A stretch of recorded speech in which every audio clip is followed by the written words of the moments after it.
están en escrutinio, ya todos están ubicados. Okay. Hay indicios de que Jung discutió el material de su autoexperimentación con sus colegas. En marzo de 1918, escribió a Lang que le había enviado alguna de sus propias fantasías.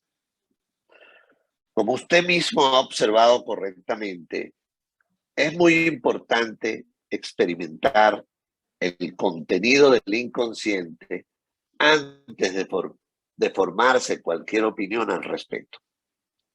Estoy muy de acuerdo con usted en que tenemos que lidiar con el contenido de conocimiento del gnosticismo y el neoplatonismo. Estos son los sistemas que contienen los materiales que están destinados a convertirse en la base de una teoría del inconsciente. Yo mismo he estado trabajando en esto durante bastante tiempo y también he tenido una amplia oportunidad de comparar mis experiencias, al menos parcialmente, con las de otras personas. Es por eso que me complace mucho escuchar más o menos las mismas opiniones de usted.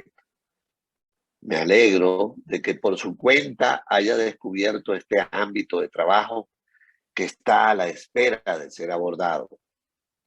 Hasta ahora carecía de compañeros de trabajo y estoy feliz de que quiera unir fuerzas conmigo. A mí esto me parece importantísimo, como abrir todo lo que él estaba haciendo y que venía haciendo por sí solo a otros, a la discusión, ¿no? Al intercambio de ideas. De que tiene que haber sido muy importante para Jung en ese momento, después de venir de donde venía, ¿no? De esa soledad tan grande.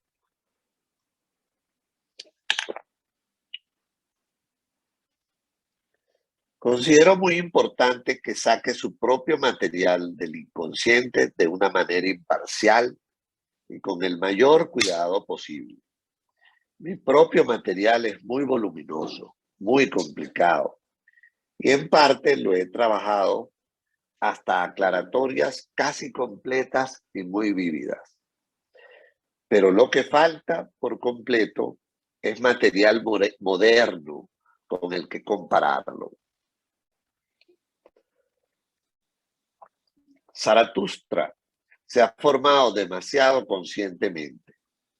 Meinrich retoca el material de forma estética. Además, siento que le falta sinceridad religiosa. Durante este tiempo, Jung continuó transcribiendo el borrador en Liber Novus y agregando pinturas. Después de 1918, las fantasías en los libros negros se volvieron más intermitentes. El borrador de las dos primeras secciones del Liber Novus había contenido fantasías desde octubre de 1913 hasta febrero de 1914. En el invierno de 1917, escribió un nuevo manuscrito llamado Scrutinies, que comenzó donde lo había dejado. En este, transcribió fantasías desde abril de 1914 hasta junio de 1916.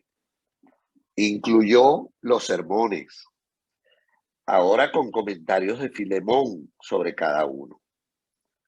Filemón indicó que su enseñanza compensaba o arreglaba lo que les faltaba a los muertos, proporcionando precisamente esas concepciones que necesitaba. En escrutinios no hay una separación clara entre una primera capa de fantasías y una segunda capa de comentarios, y el texto no está formado formalmente ni dividido en capítulos distintos. Aquí y allá, Jung agregó algunos pasajes que vinculaba las fantasías con párrafos que representaban la posterior comprensión de su significado. Como si él no escribía esto de corrida, ¿no? Pasaba un tiempo entre una cosa y otra, iba agregando cosas,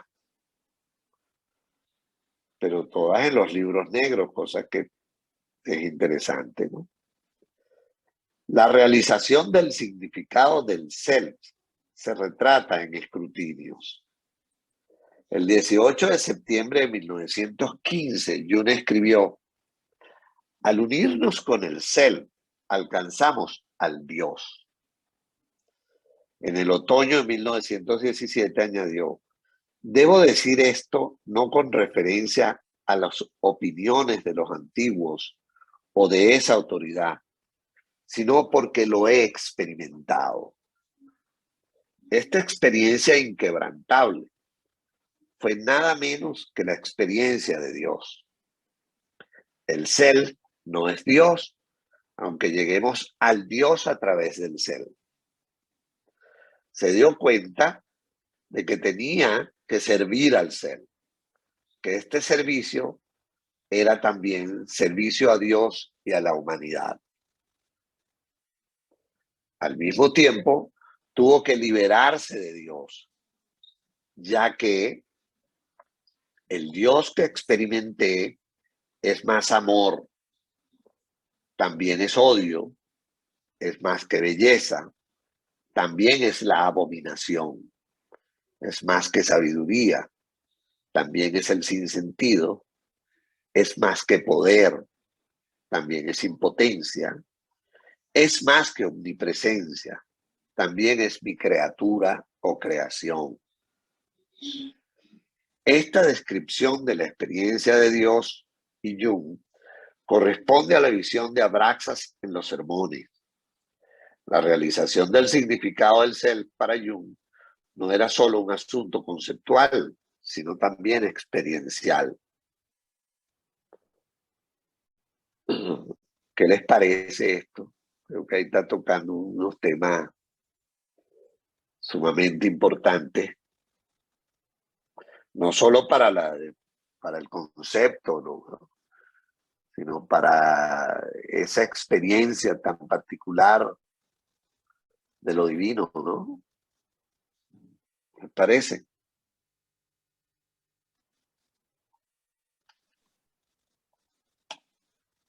Pero también valdría comentar que en los escrutinios es donde aparecen registrados los 7 sermones de los muertos, que es lo que configura el escrutinio, ¿no? Y que ¿cómo es que me cuesta pronunciar el nombre? Es Saranzá. Habla de que se debería hablar del libro tercero, porque ahí es donde se recogen las escrituras de los 7 sermones, que es lo que posteriormente, cuando uno lo lee, es digamos que es el reflejo de los primeros pasos de la conceptualización teórica que Jung hace posteriormente, ya de una manera más estructurada y más organizada y con una clara dirección, ¿no? Sí. Y bueno, y son las primeras, las primeras definiciones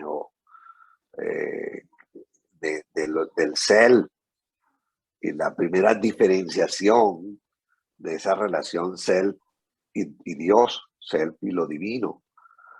Como esa cosa empieza a aparecer ahí, que todavía no está claro, eso está claro mucho después, ¿no? O por lo menos mejor definido o mejor estructurado.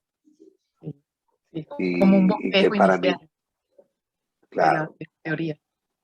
es como en proceso, pues, como una cosa que se va, y que yo creo que marca mucho la teoría de Jung, además que los conceptos son como no son estatutos fijos, estables, sólidos, sino que yo creo que uno más aprende entendiendo la dinámica del proceso, de lo que fue pasando con él a medida que fue lidiando con todas estas cosas, que tomarlos como conceptos estructurados, fijos, estables, sino más bien como una cosa dinámica. E incluso pensar que, bueno, hasta en los analistas modernos, pues, uno puede ver variaciones de esos términos, porque eso también pasa por una cosa muy individual, muy particular, muy de cada quien, y que no es paradójico. Profesor Pablo, y me llama la atención que haya utilizado un Dios tan unificado para explicarlo como Abraxas, que es un Dios es dual, pero al mismo tiempo está unificado, porque está más allá de lo manifestado. Es un Dios inmanifestado, pero al mismo tiempo contiene toda la manifestación. Ajá. Entonces yo sí creo que para mí es más importante quedarse con esa cosa ambivalente que contiene los dos y el uno, que pensar como en una, por lo menos a mí me ha servido a acercarme más bien con esa flexibilidad que tratar de agarrarlo como un concepto sólido y estable y fijo y al cual tengo que tener en el chip. Mira, ahora hay una cosa que uno lea hablando con Job, y obviamente lo que él emite fue muy controversial y le trajo grandes respuestas de los cristianos, de los diferentes grupos de cristianismo en Suiza, ¿no? Claro, él venía del cristianismo de Chile, que es el suizo, pero que es lo luteriano, de Lutero, pero tuvo muchas críticas y de teólogos católicos también. Y ya Job fue en los años 50 que lo escribió, creo que lo publicó. O sea, lo que tú dices no es conceptual, pero es algo que te da en imágenes el cambio que significó Dios para él, para su vivencia. Porque él venía de un cristianismo, bueno, su padre era, y lo que él se queja en el libro de autobiográfico de él, que su padre tenía una religión muy muerta, muy mecánica, ¿no? Entonces yo sí creo que, claro, no conceptualizar con la idea de nosotros académica de que tenemos que tener una definición, pero hablar de que Dios es, el mal también es divino, ¿no? En Job, pues movió muchísimo, ¿no? Y era un trabajo, yo digo, que puso ahí corazón, alma y vida, ¿no? En esta... Claro, hubo un obispo que no le habló más nunca, que era un hombre con el que tenía discusiones con regularidad y el tipo no le volvió a hablar más nunca, por eso, después de Job. Y eso es como tú dices, en los años 50.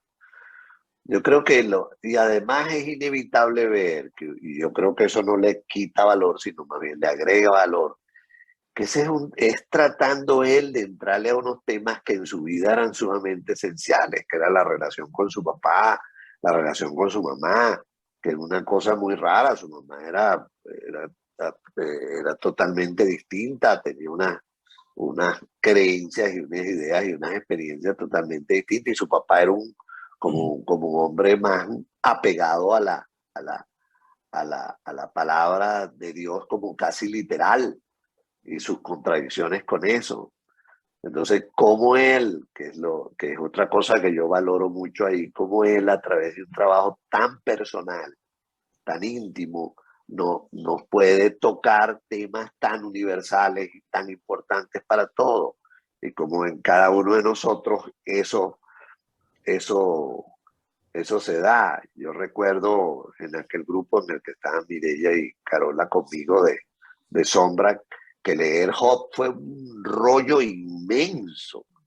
Ahí yo terminé leyéndolo yo, y una amiga nuestra que casi que me insulta y no quiso volver más, y otro, aquello fue un rollo, y yo siento que eso a mí me ayudó tanto en aquel momento, que además era un momento muy particular.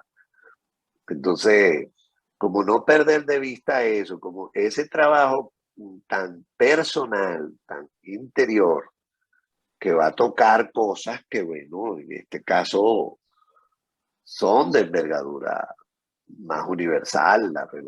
Yo creo que acercarse a esa manera, ver a Dios oye, yo creo que va a marcar a la larga una pauta. A mi parecer, el tema de lo religioso en Jung es un tema que todavía no ha sido completamente desarrollado. Carol. Religioso.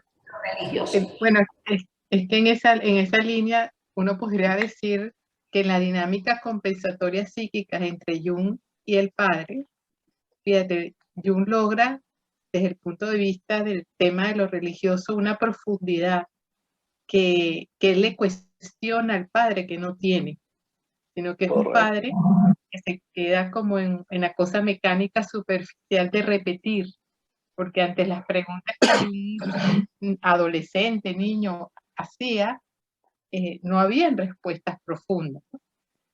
Y Jung, yo creo que ahí compensa eso que no recibió en un trabajo con lo religioso donde profundiza desde el punto de vista teórico de la religión, pero desde una óptica muy individual, que le da una visión muy amplia y muy compleja a lo religioso.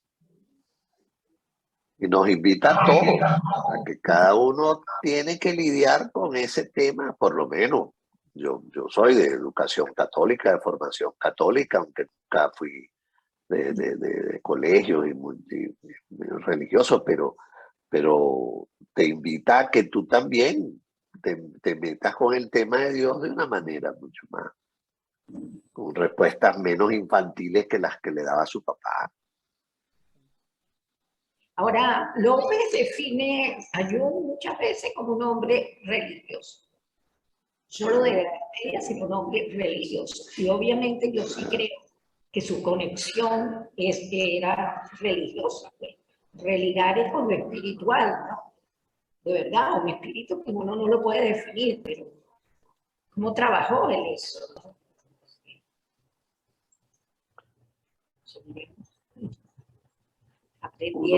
Yo me atrevería a decir que en Rafael uno ve la religiosidad de otra manera, pero la ve también. Pero la ve. Lo que pasa es que su Rafael apego, politeísta total, Rafael.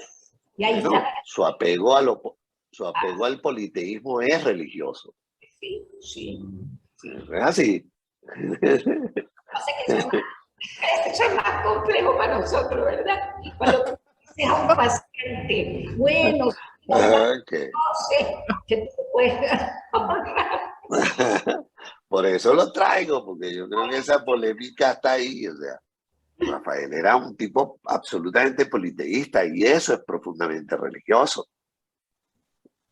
Quizás hasta más que ser monoteísta.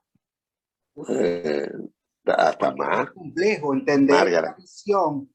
Dígame si tenía una tendencia panteísta, o sea, de creer que todos los dioses eran válidos. Eso es complejo. Eso es complejo. Eso es complejo, sobre todo para nosotros que venimos de unas estructuras muy cristianas o judeocristianas.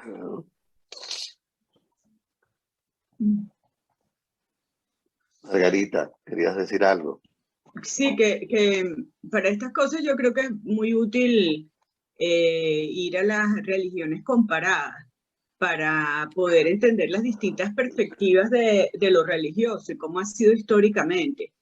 Porque cuando, bueno, tú estudias las religiones en orden, ¿no? En orden de aparición histórica, te das cuenta que realmente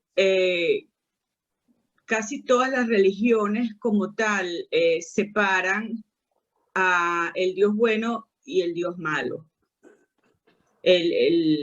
Tal cual, ¿no? O sea, no hay una forma más sencilla de decirlo. La única religión que integra el mal como Dios son las religiones iranias, las antiguas religiones iranias que ya desaparecieron. No sé si Zaratustra forma parte de ese panteón y por eso es que él acude a Zaratustra. Porque fíjate que aunque los dioses griegos, el politeísmo griego y de las religiones africanas también, que hay otro panteón politeísta, los dioses tienen personalidades muy humanas e incluyen partes que son positivas, luminosas, y partes oscuras, vengativas, celosas, etc. Iracundas. Como tal, el mal no es, vamos a decir, adorado, ¿no? Solo en estas antiguas religiones iranias, que bueno, que por eso que son tan terroríficas, ¿no? Y bueno, no sé si Jung fue tan atrás como esas religiones o fue más bien una cosa más de él, no sé. Porque ¿quién puede rezar de forma distinta de como te enseñaron? O sea, tú rezas como te enseñaron, tú crees lo que te enseñaron. Cuestionar eso verdaderamente a un nivel profundo es casi imposible. Aunque tú creas que lo estás haciendo. Es que no se trata, al menos yo no lo veo como un cuestionamiento, pero sí es una relación con esos aspectos de tu vida más psíquica, que es lo que yo siento que Jung logra a través de su trabajo y que López lo tenía, una relación con eso muchísimo más psíquica, que es tal vez otra de las grandes cosas que Jung hace para mí en respuesta a Hobbes, que es plantearse lo religioso como parte de lo psíquico.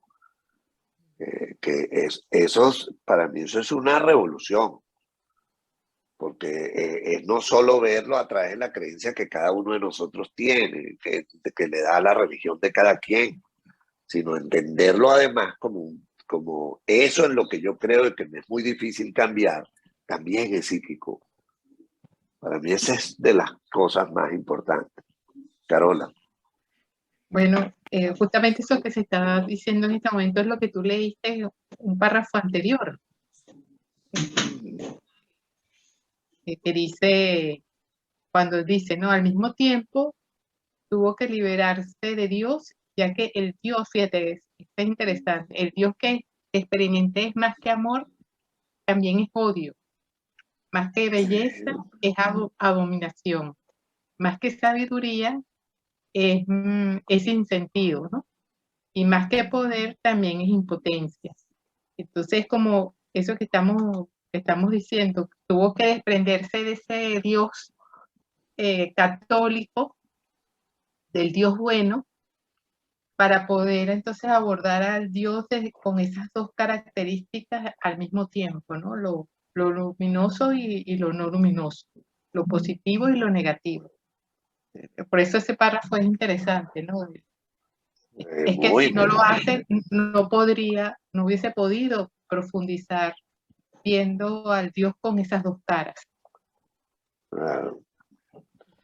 Y cuando después, un tiempo después, él es capaz de hablar, de decir cómo, por ejemplo, el católico terminó siendo en algunos aspectos más reformador que los reformistas, cuando es capaz y ya en otra etapa, pues, cuando habla de lo femenino y la inclusión de lo femenino en lo divino, pero que él hace, o sea, su cuestionamiento y esa cosa de verlo como un fenómeno psíquico también, yo creo que en el fondo es lo que a nosotros no, por lo menos a mí me interesa seguir desarrollando, no cuestionarme mi creencia, esa es la que yo tengo, esa es la que recibí, esa es la que es muy difícil probablemente, como dice Margarita, tú logres cambiar, pero sí acercarnos o por lo menos lidiar con eso como un fenómeno psíquico que es también. Permíteme hacer un comentario. Un poco Vale. en tu idea, Pablo, y la de Carolina, Mi impresión es que el tema religioso es más bien desde religare, ¿no? Desde reconectarse, ¿no? Consigo mismo. Es decir, yo creo que cuando tú mencionas que es desde eso, desde lo religioso, es esa reconexión consigo mismo y encontrar ese espacio psíquico dentro primero para poder mirarlo afuera, pues. Yo creo que el tema va por esos lados que tú mencionas o que Carolina también estaba mencionando, me parece. Gracias. Hay algo Yo sí también, creo que ese es un... Perdón, no, Reina. que yo quiero recordar un poco que una de las cosas que sí enfatizó López, y creo que nos queda a todos, porque la culpa cristiana ha sido muy, muy compleja para la neurosis. Entonces, o sea, que el monoteísmo para López era una de las grandes dificultades, era la culpa. ¿Ah? No se discutía Dios, pero lo que carga uno como culpa ante una religión que tienes que ser perfecto, pues ya ha sido muy complejo para los psíquicos, obviamente. Porque eso es estructural, eso es cierto, eso es estructural. Pero igual, ese es un trabajo que hay que darle, aunque uno pase la vida en esa vaina. Perdón.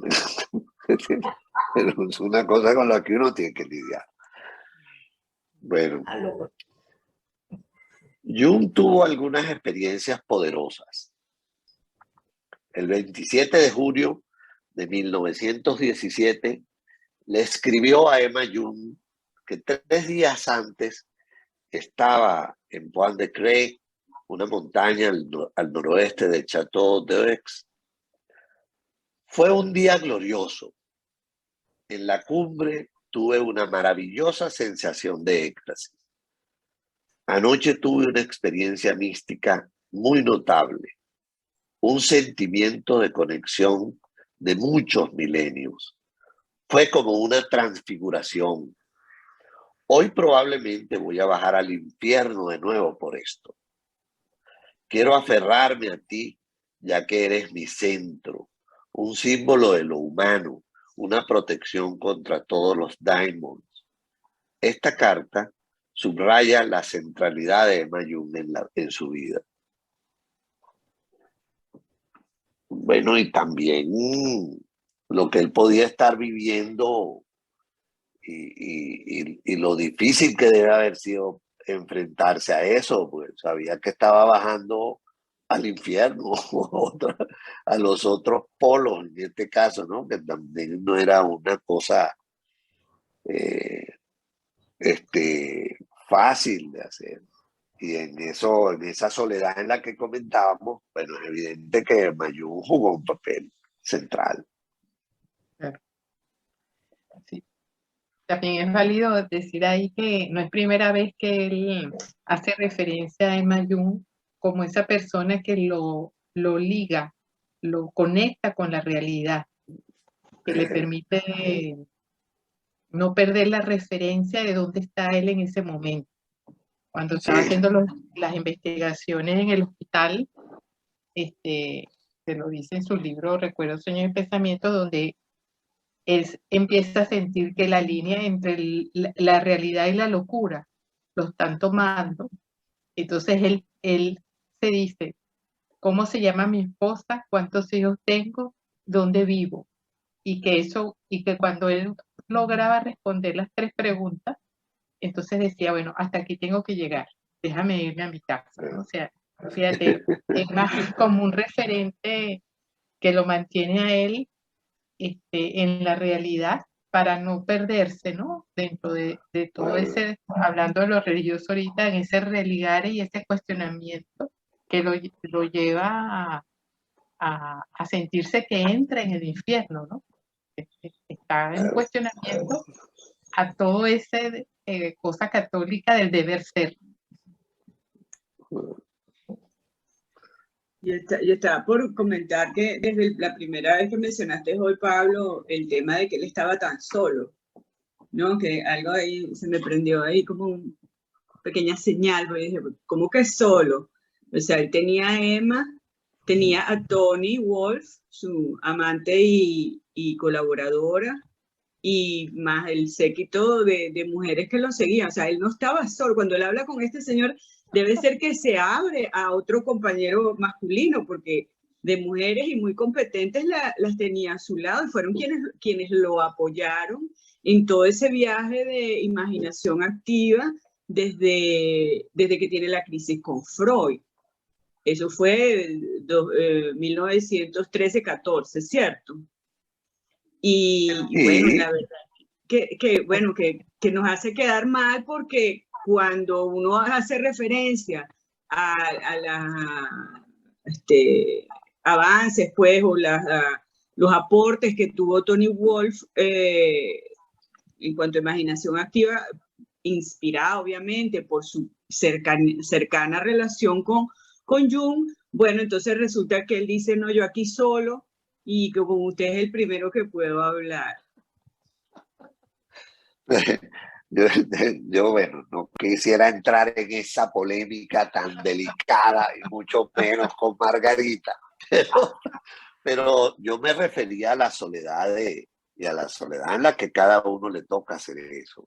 Yo no siento que uno no puede negar que te acompaña o que puede estar a tu lado y que puede ser útil en ese momento, y yo no dudo que todas estas figuras, no solo no lo dudo, estoy seguro que estuvieron allí, pero la mayoría ni siquiera sabían lo que él estaba viviendo y cómo lo estaba viviendo, porque al final siento que ese camino es solo, para ti, para mí, para todos, es un camino solo, por muy buenos compañeros que uno tenga. Me encanta leer esto con ustedes, porque leer solo esto sería terrible, pero la lectura me va a afectar solo a mí de una manera muy particular. A eso, a soledad, por lo menos y yo entiendo lo que tú dices, claro,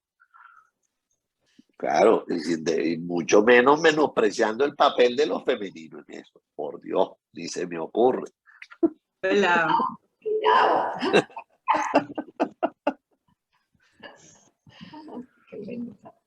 En Escrutinios se dio cuenta de que gran parte de la primera parte del libro Liber Primus y Liber Secundus le había sido dada por Filemón. Esto representaba una desidentificación. Había un anciano sabio profético en él, alguien que no era idéntico a él. Una tarea crítica del trabajo de Jung, de sus fantasías, consistió en la diferenciación de voces y personajes. Aquí abre todo ese espacio de la objetivización que él tuvo de sus propias imágenes, ¿no? Como darle a cada uno su lugar, su personalidad, sus características, sus propias características de cada uno, como a Filemón, que además va cambiando en el tiempo y él lo va asumiendo como tal. Los siguientes son ejemplos. En los libros negros es el yo de Jung quien habla en los sermones a los muertos. En Escrutinios no es Jung, sino Filemón. En los libros negros, la figura principal con la que el yo de Jung tiene diálogos es su alma. Algunas secciones del Liber Novum es la serpiente o el pájaro.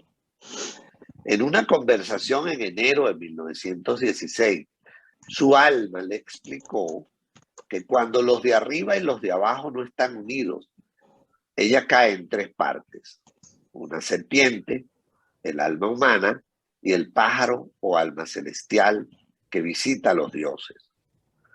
Por lo tanto, las revisiones de Jung, en la cual ahora diferenciaba el alma en serpiente, alma humano, pájaro, aquí se puede ver para reflejar su comprensión de la naturaleza tripartita de su alma.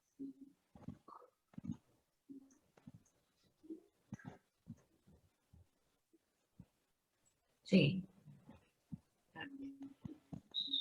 Muy profundo esa conexión, ¿no? Si querés lo vuelvo a leer. Sí, yo creo. Vuelve a leer, interesante. Me parece que sí. En escrutinios se dio cuenta de que gran parte de la primera parte del libro, Liber Primus y Liber Secundus, le había sido dada por Filemón. Esto representaba una desidentificación. Había un anciano sabio profético en él, alguien que no era idéntico a él. Una tarea crítica del trabajo de Jung sobre su fantasía consistió en la diferenciación de voces y personajes. Los siguientes son ejemplos. En los libros negros es el yo de Jung quien habla en los sermones a los muertos. En escrutinios no es Jung, sino Filemón. En los libros negros, la figura principal con la que el yo de Jung tiene diálogos es su alma. Algunas secciones del Liber Novus es la serpiente o el pájaro. En una conversación en enero de 1916, su alma le explicó que cuando los de arriba y los de abajo no están unidos, ellos caen en tres partes. Una serpiente, el alma humana y el pájaro o alma celestial, que visita a los dioses. Por lo tanto, las revisiones de Jung, en la cual ahora diferenciaba el alma en serpiente, alma humano, pájaro, aquí se puede ver para reflejar su comprensión de la naturaleza tripartita de su alma.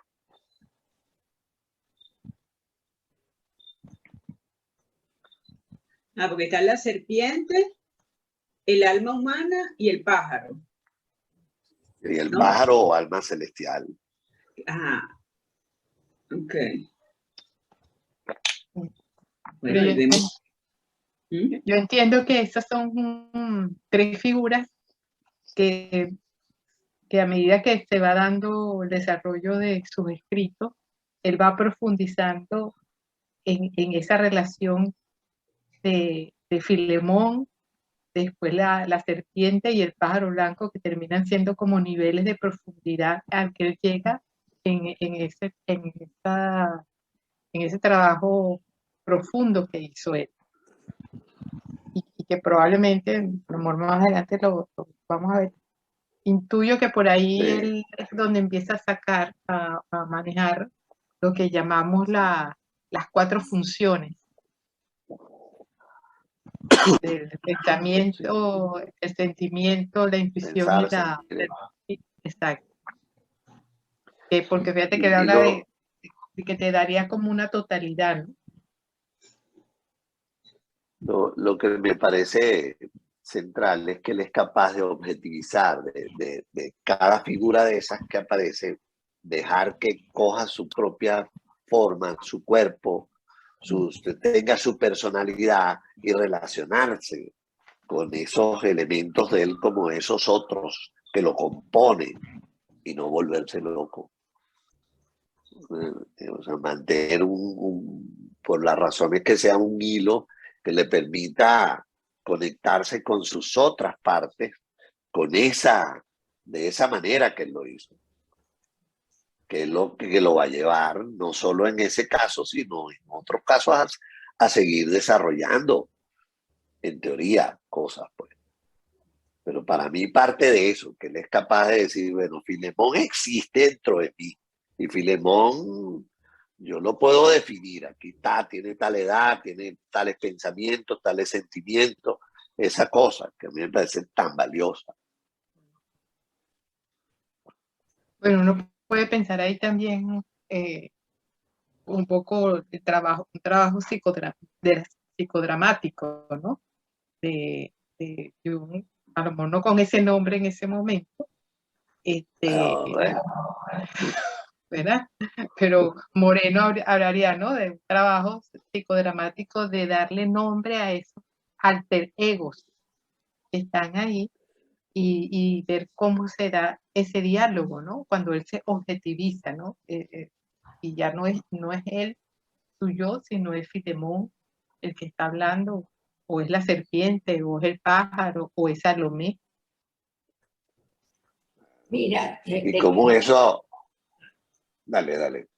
bueno, es que él tiene en el libro un apartado, hay la llamada 216. Él escribe en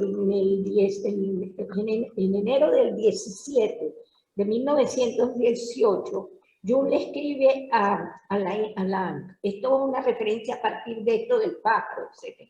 Y dice, la palabra del inconsciente tiene que surgir primero y frontal, más frontal para nosotros. O sea, el inconsciente tiene que hablarnos a nosotros. Dice, to happen first foremost. O sea, a nosotros, dice, nuestros pacientes se aprovechan esto indireccionalmente. El peligro consiste en la delusión, o sea, la ilusión o el delirio profético, que muy a menudo resulta de esta confrontación con el inconsciente. Este es el diablo que dice, ese punto, es el diablo que dice, rechaza todo conocimiento en la existencia de lo... Sí, espérate un momentito, aquí estoy difícil. Reason of science. Ajá. Traduciendo. Rechaza toda la razón y la ciencia para encontrar los poderes superiores. Eso no es apropiado, escribe Jung Alan, porque entonces estás pasando a algo de la existencia que es irracional, o sea, le estás dando todo el poder a lo irracional, ¿no? Entonces, claro. Esto es, entonces después, o sea, una posesión privada, Stephen Martin, no sé quién era, la referencia es a un nivel sobre Mefístoles en Goethe, en Fausto. Esta referencia, pero es lo mismo que estamos hablando, no es nada sencillo porque ahí no está el yo. Entonces lo que él dice, la ilusión profética de un viaje al inconsciente, entregado ahí. Y yo hice la fantasía y tiene que apelar por Emma, porque Emma era su conexión a tierra. No sé si ustedes, yo leí una biografía sobre Emma de una mujer que fue su paciente, que me la prestaron y no me acuerdo el nombre de la autora, pero lo que leí fue el sufrimiento de ella como esposa. Pero ella era tierra, tenemos los hijos, ahí están. Y bueno, se va para África, se va para África. Pero ella era los pies, o sea, la conexión a tierra. Estas otras mujeres, las dos amantes, tanto Tony Wolff como la Marty, se metían en el delirio de él. Emma no. O sea, porque Emma estaba en su casa con su muchachito y preocupada por la comida suiza. ¿No? Bueno. Pero si fue un sufrimiento, tiene que haber sido. Es que se necesitaría, y todavía ya no estaba montada en la cuestión de su realización como terapeuta. Me corrigen, no sé, pero fue más tarde que ella pudo escribir el libro. Después. Fue después. Fue después. Pero fue pura la mocosa, una familia patriarcal total, ¿no? Pero claro, sí, un sonaba poquito. Y por eso lo acusó Freud, en la época que Freud lo acusó y dijo que estaba loco. Porque ese trabajo metido así en el inconsciente es un hombre demasiado genial que pudo manejar todo eso. En eso que estás diciendo, Reina, diría López, diría Rafael, bueno, ¿cuál es la función que te pone de inmediato en la realidad? El dinero. Y Emma era la proveedora económica para que es así, ella era la que le daba la estructura económica, es verdad, le daba la estructura económica para que él hiciera todo lo que hizo. Entonces era su función de realidad. Claro. Los reales dan realidad, los reales. Bueno, Rafael lo decía, ¿no? Yo siempre con los pacientes veo cómo es que está el manejo del dinero, porque eso es lo primero que lo pone a uno en realidad. Gracias por recordarnos.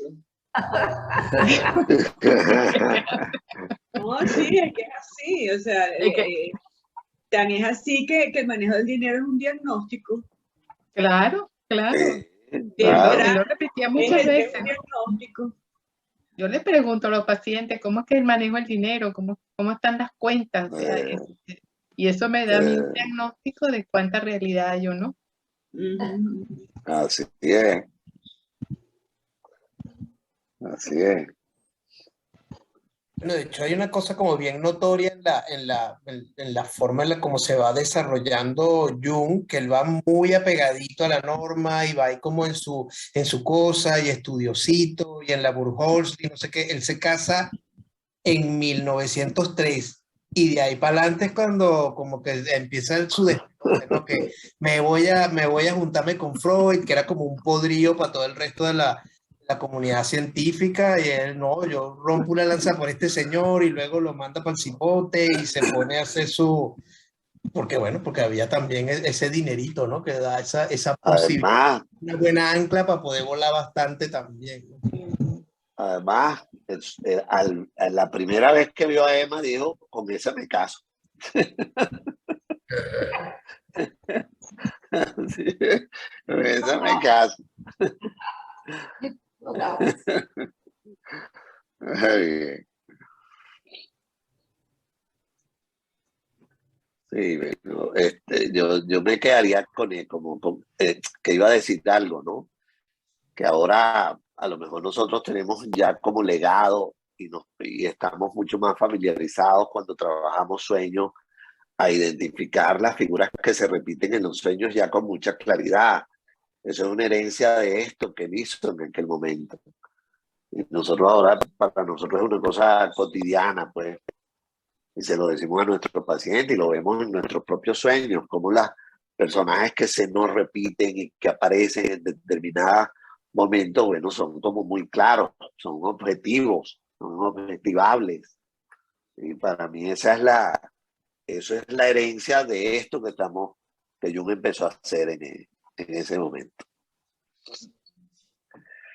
Nuevos escrutinios. ¿Cómo vamos? Ah, no, tenemos tiempo. Las fantasías de Jung no terminaron con escrutinios.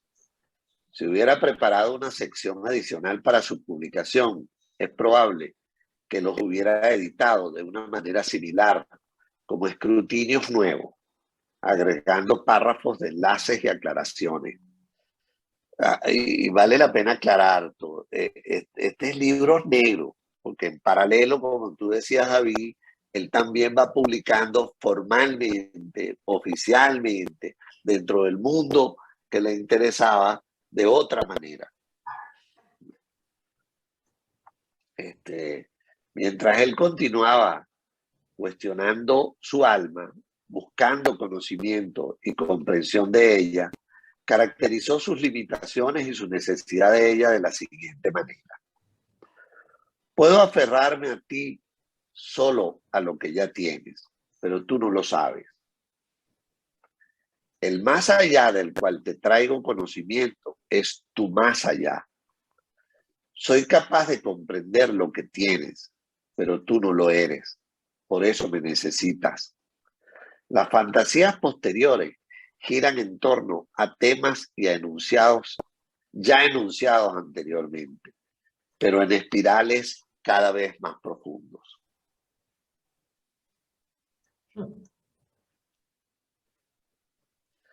En las fantasías, después de escrutinios, uno ve una diferenciación continua de la cosmología de Jung.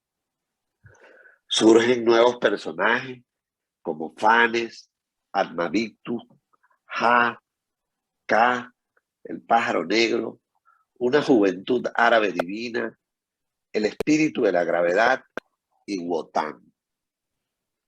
Los personajes que habían aparecido antes regresan, como Elías, Salomé y Filemón. Sin embargo, en conjunto con el desarrollo del yo de Jung, ellos también se han desarrollado.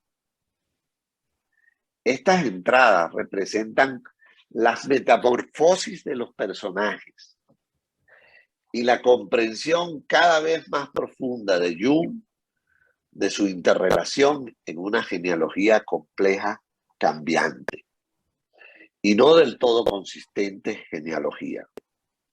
Por ejemplo, la figura de Atmavictu pasó por una serie de encarnaciones, con un anciano, un oso, una nutria, un tritón, una serpiente, luego simultáneamente un hombre y una serpiente de tierra. Él fue Izdubar y se convirtió en Filemón, el mago negro. Ja fue el padre de Filemón. Ka era el padre de Salomé y también el hermano del Buda. Ka era la sombra de Filemón. Filemón se identificó además con Elías y Gerber y afirmó que se convertiría en Fanes. En la forma de los conceptos psicológicos emergentes de Jung, todas estas figuras serían vistas como aspectos del yo. Como tal, estas secciones pueden verse como formando el núcleo experiencial de la comprensión de Jung de la estructura del yo que exploró décadas más tarde en el capítulo 14 de la Jung. Contribuciones al simbolismo del ser.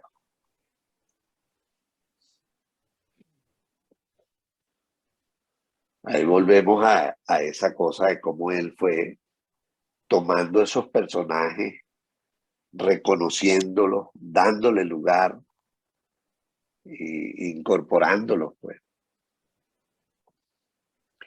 Un tema importante que a Jung le preocupaba era encontrar la relación correcta con los poderes superiores, los dioses, y comprender el papel de la humanidad en relación con ellos. Llegó a ver que era fundamental que uno no se entregara a los dioses, sino que mantuviera su perspectiva humana. El 1 de marzo de 1918, su alma le informó que lo que era necesario era mantener simultáneamente un respeto y desdén por los dioses, y que esto comenzaba por un respeto y un desdén por uno mismo. Esto era crítico, no solo para la humanidad. Jung ahora se da cuenta de que el hombre sería el mediador en el proceso de transformación de Dios. Fue una visión cardinal y es el centro de su obra posterior.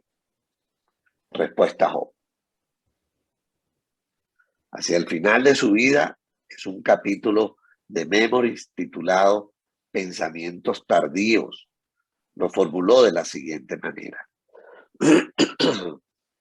Ese es el significado del servicio divino, del servicio que el hombre puede prestar a Dios para que la luz emerja de las tinieblas, para que el Creador tome conciencia de su creación y el hombre sea consciente de sí mismo.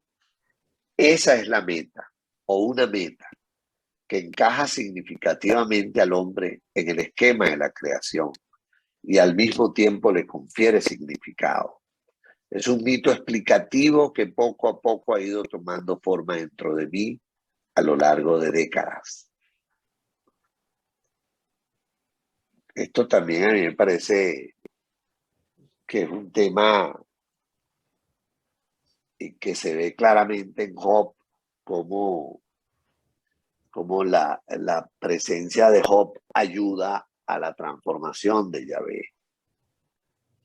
Me parece que acercarte a esto y relacionarse con eso creo que es dificilísimo, pero importantísimo, pues. O sea, es como ver esa relación con lo divino, y tal vez la clave, nunca lo había pensado así, es como, bueno, tener esa capacidad de tener ese respeto y ese desdén por los dioses. Porque al final lo que uno sabe por historia de la religión y por otras cosas es que la relación con los dioses va cambiando, se modifica en el tiempo. Y en algunos momentos tiene una vida y en otros tiene otra. Que no es fácil. Es un tema complicadito. Dale, Carola. Bueno, también hay que destacar ahí de eso que leíste, creo yo que lo que también va diciendo es que no quedarse identificado con los personajes. Que yo creo que ese es el borderline entre quedarse tomado por el inconsciente si me quedo identificado con los personajes, sino saber en qué momento mantener el espacio de saber que son personajes sin que se desintegre mi propio elemento yoico, ¿no? Y por eso él es capaz de la riqueza de personajes que están ahí presentes, ¿no? Que si uno no lo ve de esa manera, diría, bueno, una persona que está psicótica, y que la diferencia está en cuánta conciencia hay de que eso no es real y cuánta conciencia no está y me siento identificado con cada personaje. Ese espacio muy tenue es lo que hace la gran diferencia. De no identificarse. Uno establece una dinámica con lo divino. Uno establece una dinámica psíquicamente hablando con lo divino. No establece, establece. ¿Cómo? ¿No establece o establece? Establece. Ah, establece. Establece. Esa relación es dinámica. La relación con lo divino es dinámica. Eso es lo que entiende al final Job, en respuesta a Job, ¿no? en la Biblia. Lo que entiende él es que hay una dinámica que con esa divinidad que además lo supera. O sea que me viene, guardando las distancias de lo que voy a decir, la película que seguramente ustedes han visto o llegaron a ver, Mentes Brillantes, ¿no? Cuando él se identifica con los personajes es cuando entra la locura y se queda atrapado en la locura. Y cuando él logra darse cuenta de que los personajes no existen, sino es una imaginería, y esa lucha entre él y cada uno de esos tres personajes que lo acompañan, es cuando él logra mantener una conciencia de una realidad y una postura más sana. Por eso, guardando las distancias de este hombre, Nach y Jung, es lo que Jung nos está diciendo.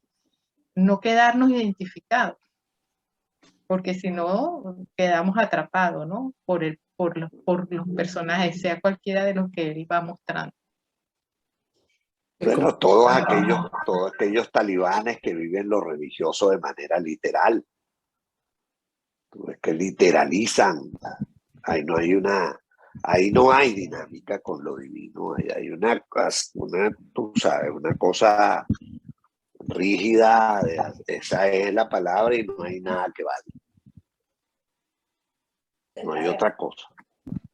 Aunque Esa yo es la vería Es verdad. como una entrega, ¿no? Que lo humano queda totalmente puesto con ese Dios, que creo que es importantísimo eso de que él dice a los dioses con respeto y con desdén, y a lo humano con respeto y con desdén. O sea, está como que estén esas dos cosas, y luego eso de mantener esa función de lo humano en la cosa, claro, ¿no?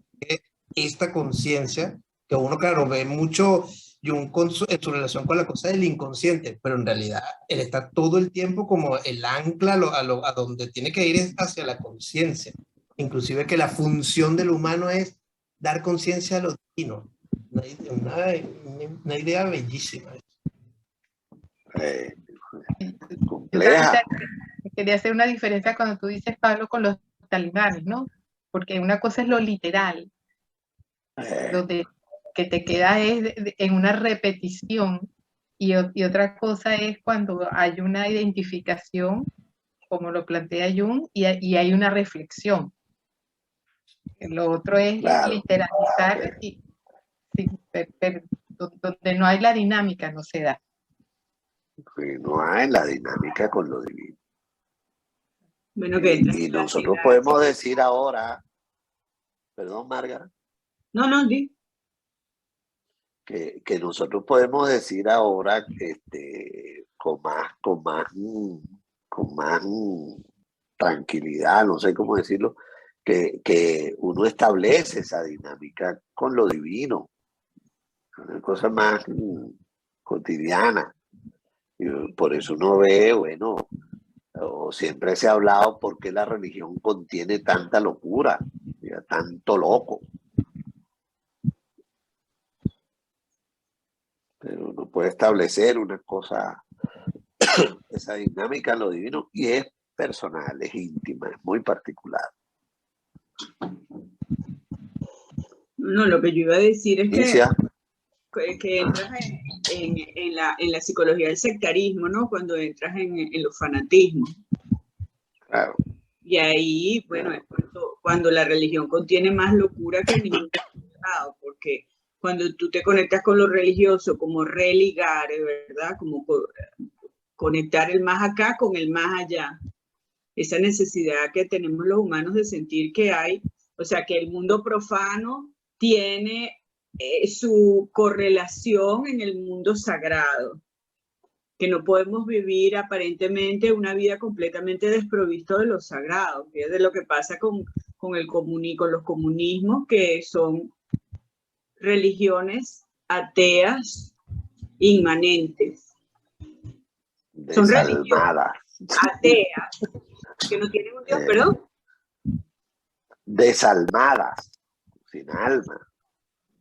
Son religiones, o sea, porque el sitio donde está la religión lo quitaron, o sea, quitaron la religión o trataron de quitar la religión, pero como no se puede, porque la psique lo necesita, entonces lo reemplazan por un sistema verdaderamente religioso como tal, solo que es ateo y es inmanente, es decir, no busca la trascendencia como la mayor parte de las religiones. Sí, como Mao cuando tomó el poder, que retiraban los dioses y ponían fotos de Mao. O sea, tienes toda la razón, Margarita, o sea, completamente, o sea, del culto al dios saltamos al culto al líder. Sí, sí. Pero Sí, seguimos creyendo, o sigue la creencia, por la necesidad de creer.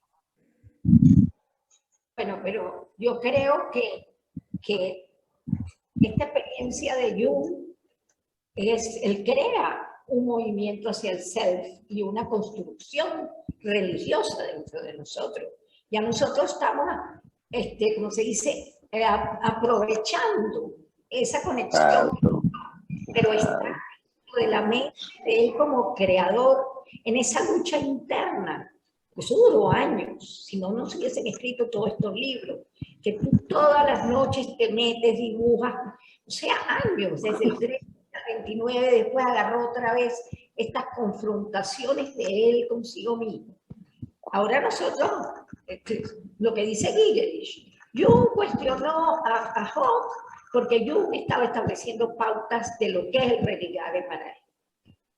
Entonces Hobbes aceptaba demasiado al mal y no tenía confrontación con Dios. Y Jung enseña en ese libro cómo él no puede estar de acuerdo con esa religiosidad de Hobbes. ¿Entiendes? Seguir honrando lo divino a costa de todo el mal que le venía. Entonces yo sí creo que de verdad el viaje de Jung, no sé si gente como no me acuerdo en la época. Para mí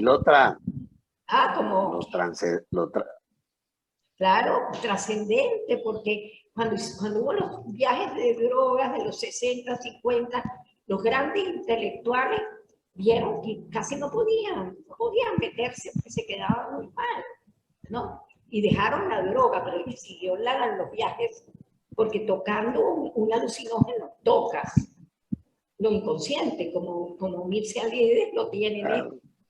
Pero que Jung pasó años con este trabajo tan tremendamente profundo y crisis Claro que tuvo crisis, porque por eso las mujeres estaban ahí pegadas, las llamaban. Es verdad. Emma llamaba a Tony Wolff, eso está documentado. Es verdad. Él estaba poseso muchas veces. Pero claro, en la mañana estaban todas ahí, la McCormick, la otra venía, y él hablaba de sus viajes y las mandaba a dibujar. Esos primeros años, con 9 visiones, de verdad, él utilizó los pacientes, ¿no? Dime la de visiones, la chica esta, que se me olvida el nombre, que fue la amante de Henry, del TAT, no me viene ahorita, que es la protagonista de Visiones. Ella, ¿qué se llama? Yo leí la vida de ella y hay una novela de Volpi, el mexicano, sobre ella, donde él critica a Jung. Es una novela. Todos saben, porque otro anda por ahí, él sabe porque él leyó esa novela, pero no me acuerdo. Pero Jung, de verdad, estaba poseso algunos días totalmente, pero su genialidad y esa conexión de todas maneras de no dejarse ahogar el yo. Él lo ayudaba a sus horas de comida, todo eso, y recibía pacientes. Pero de verdad se metía. Tú dices Sabina Spielreich. No, Sabina no. Sabina también lo acompañó un poco en sus... Pero está también Tina Keller. No, ella se llama... Está en Las Visiones, es la protagonista de Las Visiones. Sí, la que hace los dibujos de la piedra, que viene el rayo. Ella, es verdad, pero no me acuerdo el nombre. Pero no me acuerdo el nombre. Pero ella se quedaba horas ahí con él y le llevaba los dibujos. Iba 4 y 5 veces, pasaba del hotel enfrente a la casa de él. Entonces, yo creo que ese es un viaje tremendo lo que él hizo, tremendo, de transformación desde una conciencia cristiana, culposa, y un yo, como tú dices, esas primeras etapas de Jung, de bueno, acompañó a Freud, pero obvio que fue un tipo genial, pero vivió cosas muy profundas. Yo creo que nadie se mete en un material así intelectualmente. Es un precio del alma, del espíritu.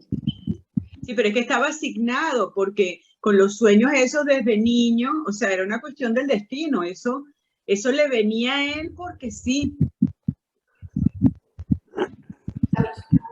Que traen algunos seres humanos, ¿no? ¿Cómo? Que ese don que traen algunos seres humanos, el don que tuvo él de las percepciones esas que él tenía, ¿no? Sí. Sí. Bueno, y la mamá también estaba con los espíritus. La mamá. Claro que sí. Y la prima. Y la prima. Y la prima. Después la descartó. La prima. Pero toda esa combinación, yo creo que hay una combinación de elementos que se juntaron pues allí. Pero fíjate la fascinación que se tiene hoy en día por el chico. La fascinación que se tiene hoy en día por las drogas. Ahorita estaba leyendo, no sé si un científico que es biólogo, que está propiciando en Inglaterra los viajes con diferentes alucinógenos. Con los hongos, sí. Toda una... Incluso hay clínicas ahorita en Inglaterra que están utilizando microdosis. Las microdosis. Porque claro, sí.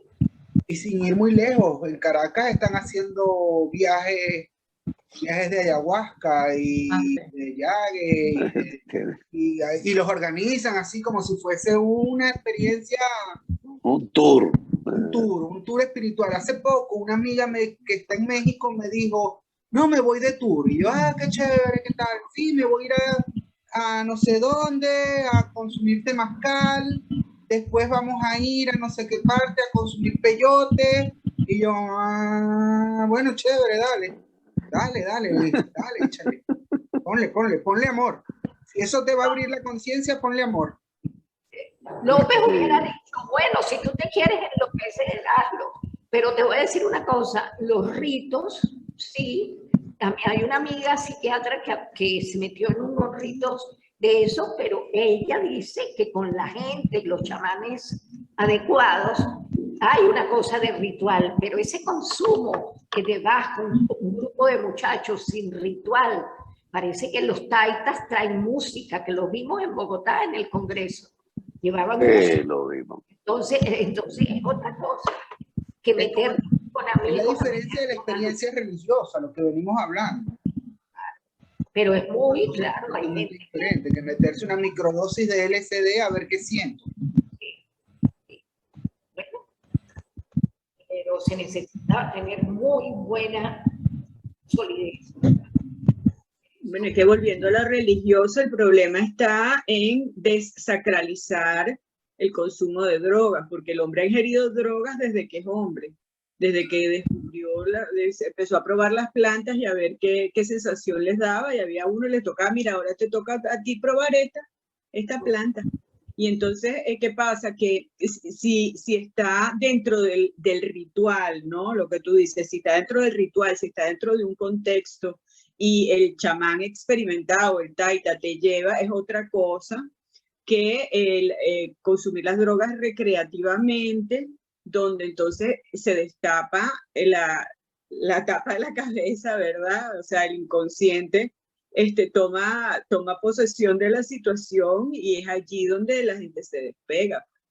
No quiero decir que de la otra forma no se vayan a despegar a lo mejor de todas formas, porque ya estamos tan alejados de ese mundo, ¿verdad? Que son demasiados siglos de separación de ese origen sagrado que tenían consumir plantas que eran sagradas, pues. Que no era para divertir. Yo le voy a decir una cosa, a lo mejor un poco más loca, ¿no? Yo creo más en, por ejemplo, en lo que está pasando con con muchos jóvenes que se meten en esos festivales y pasan 10, 12 horas drogados. Y yo creo que ahí hay una contención a eso. Y se meten unas cosas rarísimas.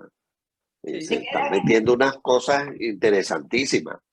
¿Sí? Y pueden pasar 12 horas, ni se tocan. Ellos drogados. Y oyendo esta música y música electrónica y tal. En estos días pensaba en eso como un espacio, incluso como una estructura. Porque yo no sé dónde estarían los jóvenes ahora si no tuvieran cosas como esas, por ejemplo. Algunos. No todos. Me atrevo a decir eso. Es un atrevimiento. Pero es como una música hipnótica, Pablo, así como Pues porque usan música electrónica y se meten, yo no sé, los que saben más MMDE, no sé qué cosas, se meten esas pepas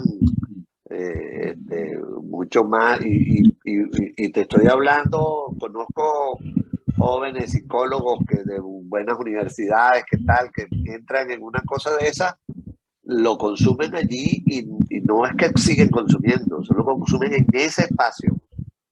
Y ni siquiera es que está la cosa de los hippies que terminan todos desnudos y planos.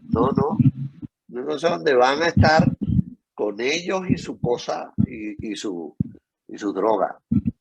Es una cosa interesante.